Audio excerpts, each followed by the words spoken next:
Hello friends, இன்றைக்கி ஒரு recipe. இது வந்து ரைஸ் கேர்னு சொல்லுவாங்க, முத்தஞ்சன்னு சொல்லுவாங்க. அது செய்யறதுக்கு நான் ஒரு அரை கப்பு பாஸ்மதி எடுத்து நல்லா வாஷ் பண்ணி அரை மணி நேரம் ஊற வச்சு எடுத்துக்கிட்டேன். இந்த கீர் பண்ணுறதுக்கு பாஸ்மதி ரைஸில் தான் பண்ணணுன்ற மாதிரி நான் வீடியோவில் பார்த்தேன். அதை பார்த்து தான் இன்றைக்கி ட்ரை பண்ணுறேன். அதுக்கு நான் ஃபஸ்ட்டு 1 லிட்டர் பால் எடுத்து ஒரு பேனில் ஊற்றி அதை நல்லா காய வச்சுக்கிட்டேன். இந்த பால் நல்லா கொதிக்க விடணும்.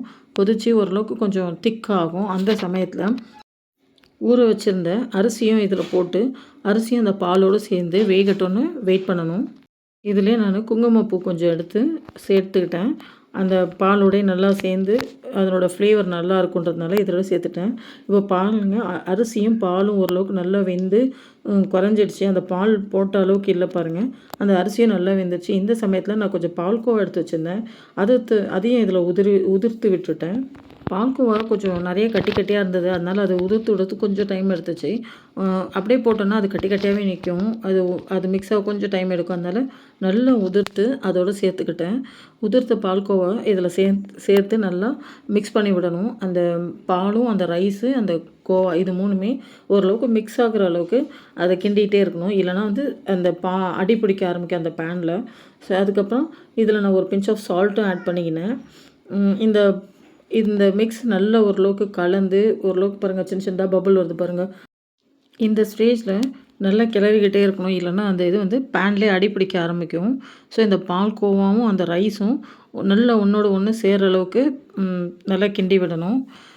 அது பாருங்கள், இன்னும் நல்லா சூப்பராக இருக்குது. முன்னாடி கொஞ்சம் லிக்விடாக இருந்தது, இப்போ நல்லா திக்காக க்ரீமாக ஆகிடுச்சி.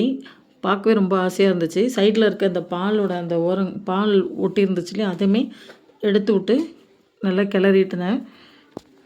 இப்போ நான் ஏற்கனவே வந்து நட்ஸை நான் சாப் பண்ணி வச்சுருந்தேன். அந்த நட்ஸும் இந்த நேரத்தில் சேர்த்துக்கிட்டேன். அந்த நட்ஸும் அந்த பாலோடு சேர்ந்து நல்லா மிக்ஸ் பண்ணிக்கிட்டு அது கூடவே நான் திரும்பவும் கொஞ்சம் நெய்யில் முந்திரி, திராட்சை, கொஞ்சம் நட்ஸு திரும்பவும் அதையும் வறுத்து வச்சுருந்தேன். அதுவும் இதில் சேர்த்து நல்லா கலந்து விட்டாச்சு.